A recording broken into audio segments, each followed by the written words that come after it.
everyone, I'm Rod Wortham and welcome to this edition of Raceface Driver Updates. We had a wild weekend of racing with a couple of drivers visiting Victory Lane and others that had some great runs going but had issues late in the race.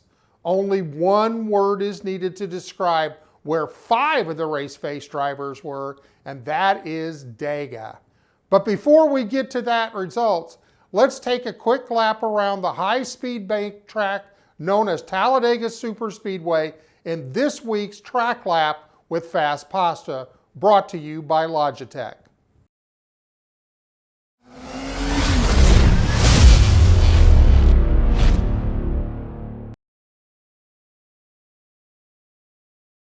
Hey everybody, Anthony Alfredo here.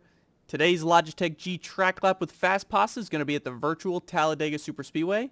So let's hop in and take a lap. I'm going to shoot straight off of pit road here because this is much what like qualifying will be like in real life. You're just going to launch and drive straight up onto the racetrack. You're going to try to swing wide and build up as much momentum as possible so you could carry as much speed to the line when you start your lap. We run the top side of the racetrack because at these super speedway tracks with the restrictor plate motors, you got to build up momentum. And the best way to do that is by making the racetrack as long as possible. Now look how steep the banking is. Look how my seat leaned over and straightened back up as we come out of the banking. Long straightaway here. We don't want to get too close to the wall and expose the right side to some air on the spoiler that would actually create more drag. So we're just going to keep our left sides on this hash mark. And then when we approach the start-finish line, it's going to be like Daytona. We're going to carry a big arc and try to get a run down the hill, down the banking to the line. The start-finish line isn't until after the tri-oval here, unlike Daytona. So you actually start turning down and get to this yellow line much earlier because the start-finish line's there. It's not in the middle of the tri-oval. So that's quite different. See, it's a little bumpy. I'm bouncing around a tad bit. Now it's just about holding a steady wheel, turning the wheel as little as possible, because the more you turn the wheel, the more speed you're scrubbing. You can let it run out a little bit wide off the yellow line, but the key is just holding that wheel as straight as possible, letting the car do what it wants to a degree, but obviously you want to keep the racetrack shortened as much as possible, but we can't go below this yellow line right here. So we're just going to wrap it tightly, but not too close because you don't want to accidentally clip the apron. That'll take away a ton of speed from your lap. There's like an added lane that opens up right here. You see that dotted line. So now the racetrack's almost a little wider through here.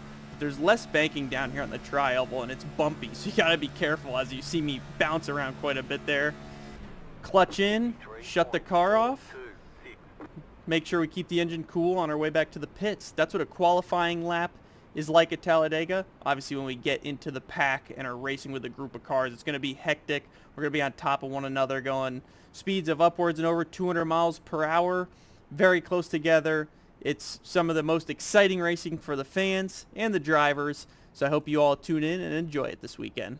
Thanks for tuning in to this Logitech G track lap with Fast Pasta.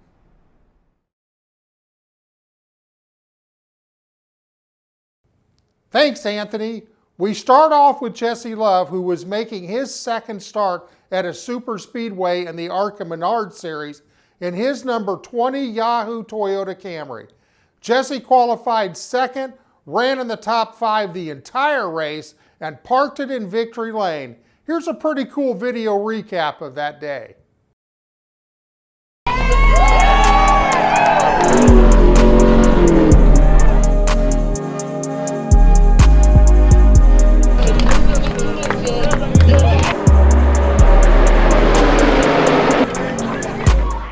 Congratulations, Jesse. Up next for the California driver, ARCA Menard Series at Kansas Speedway on May 6th. Anthony Alfredo was also at Talladega Superspeedway for the NASCAR Xfinity race on Saturday. He had a fast number 78 Arctic Chevrolet, qualifying 6, led laps, but was taken out early. Let's check in with Anthony right after the wreck. I don't even know what to say anymore. Just owe the Sauce Mafia and our partners a video to talk about the race.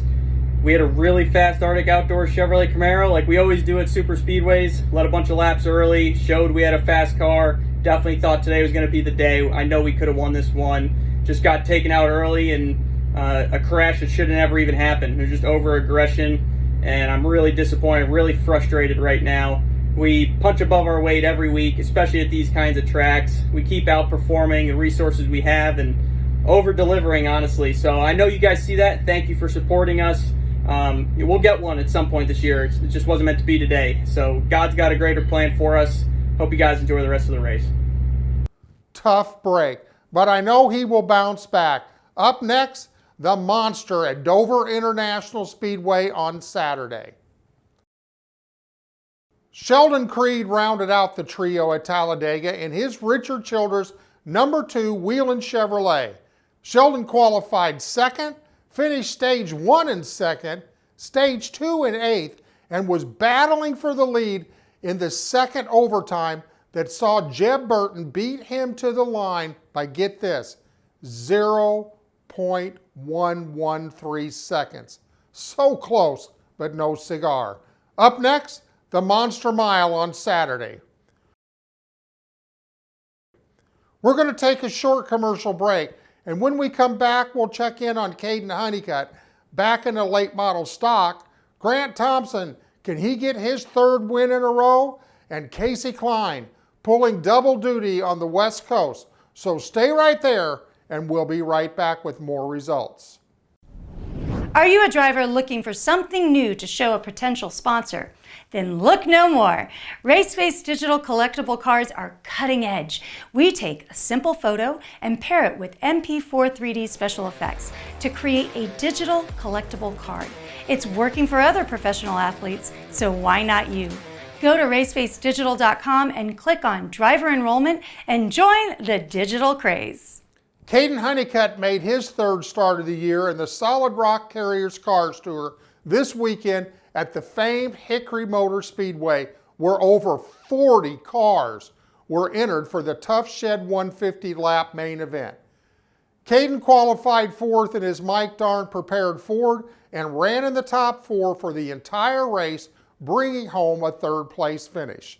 We caught up with Caden right after the race. What's up, everybody? Caden Honeycutt here. Finished up here at Hickory Motor Speedway. Finished P3.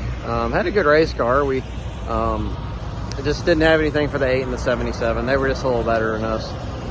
But we pulled away from the rest of the field, and I felt like we were good and just didn't have enough. We had too much turn and not enough drive. So luckily we got some notes down.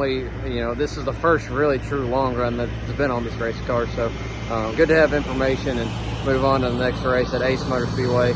A track that I love to death and very excited for that. We had a really good test there a couple months ago. So I want to thank Mike Darn Racing, Jason, Tyler, Braden, Quality Pre-Owned Cars, Speed Ranch, my mom and dad, and everybody that supports me. And we'll go on to Ace in 2 weeks. I think we had a great night. Just unfortunately finished third again. So we'll build off of this, and we'll definitely bring it to them in the next race. So see you guys then. That's 3 top 3 finishes in 3 starts. Up next, one of Caden's favorite tracks, Ace Speedway on May 5th. Grant Thompson returned to Five Flags Speedway in his number 54 Roger Dabbs Performance Parts Chevrolet. It was a different race, but the results were the same, as Grant dominated from the time they pulled it off the trailer till they put the truck back in the trailer. Here's a quick update from the driver. Hey everyone, just finished up our race in my number 54 Rogers Dabbs Chevrolet Pro Truck here at Five Flags Speedway. Just got out of tech and we're officially a 2-time winner here at Five Flags Speedway. We continue our points lead, but I want to thank all my guys at Rogers Dabbs Chevrolet, Mr. Benny, Mr. Patrick, all my crew guys, Cole, Phillip, my dad, my mom, Nolan, just everybody who lays a hand on this truck to make it fast. I want to thank Rod at Raceface Brand Development, Walker Sport Fishing, Friends of Jackman Foundation. And our next race is next weekend at Moab International in our Pro Truck. So I'll see you guys there, but we're coming out with a win tonight. Up next for Grant, Pro Trucks, Montgomery International Speedway on Friday. Casey Klein was at Wenatchee Super Oval where he was pulling double duty, running in both the Pro and Super Late Model events. In the Pro Late Model, Casey started deep in the field but raced his way to a top 5 finish in a race that ran caution-free. In the Super Late Model, unfortunately, he lost an engine in practice and was not able to make the race. Up next for Casey, State Line Speedway on May 19th. We're going to take our last commercial break, and when we come back, we'll check in on Cole Denton and it's NASCAR U-Series racing at Talladega Superspeedway with Raceface Next drivers Landon Cox and Jacob Clayton. We'll be right back. Are you an avid race fan? If so, did you know that Raceface Digital is the place to go to collect digital racing cards representing the next generation of superstar drivers? Visit racefacedigital.com today and start building your collection. Who knows, the card you collect today might be a valuable collectible card of the future.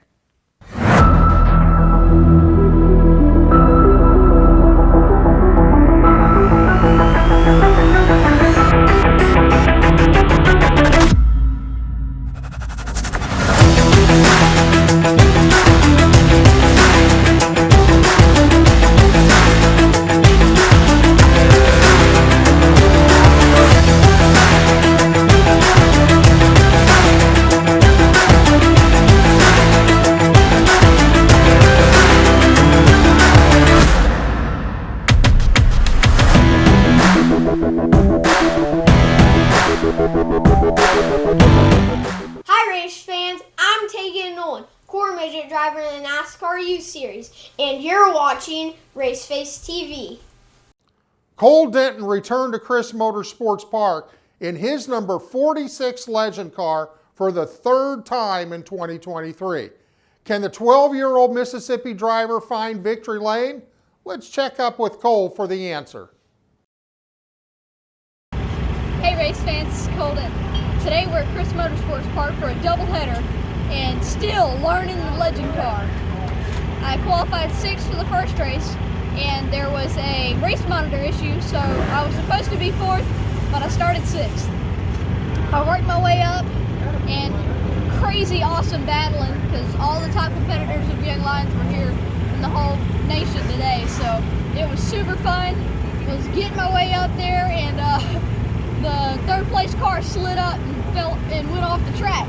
So I fell back, worked my way back up there, got into 3rd and finished 3rd. Race number 2, they did a 3-car invert, so I started pole. I was super excited. This is my first time to actually start pole, even though I've qualified pole once but got rained out.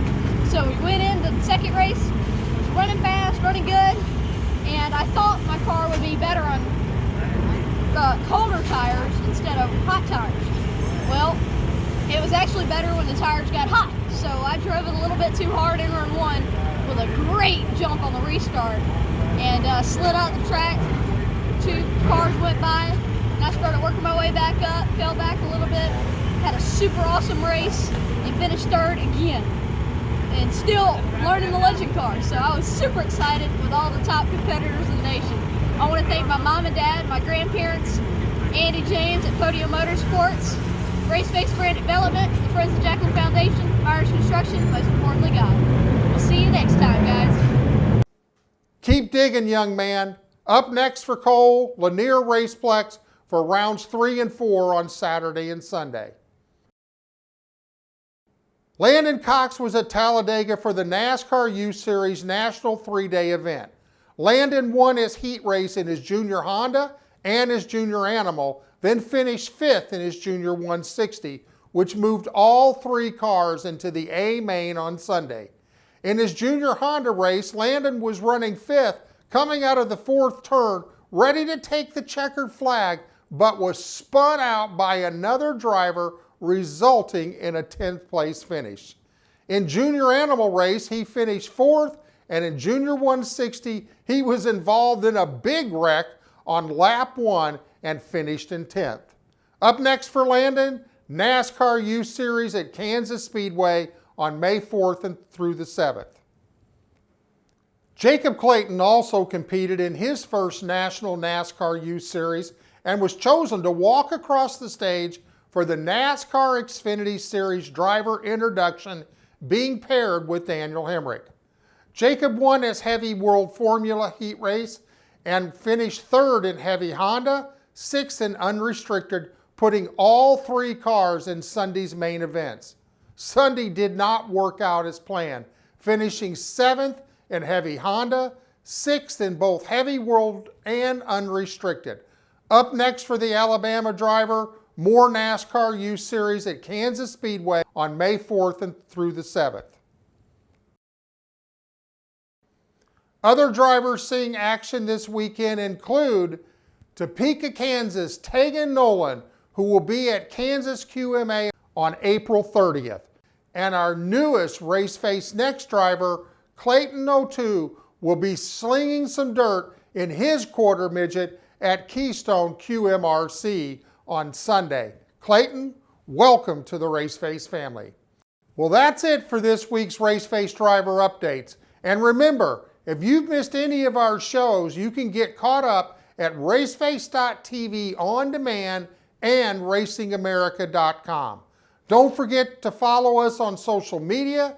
Make sure to check out Raceface Digital and start collecting digital cards of your favorite drivers. And remember, Raceface Digital is open to all drivers and fan enrollment is always free. We encourage you to support local racing in your communities, so go out there, have a great race week. I'm Rod Wortham. Thanks for watching.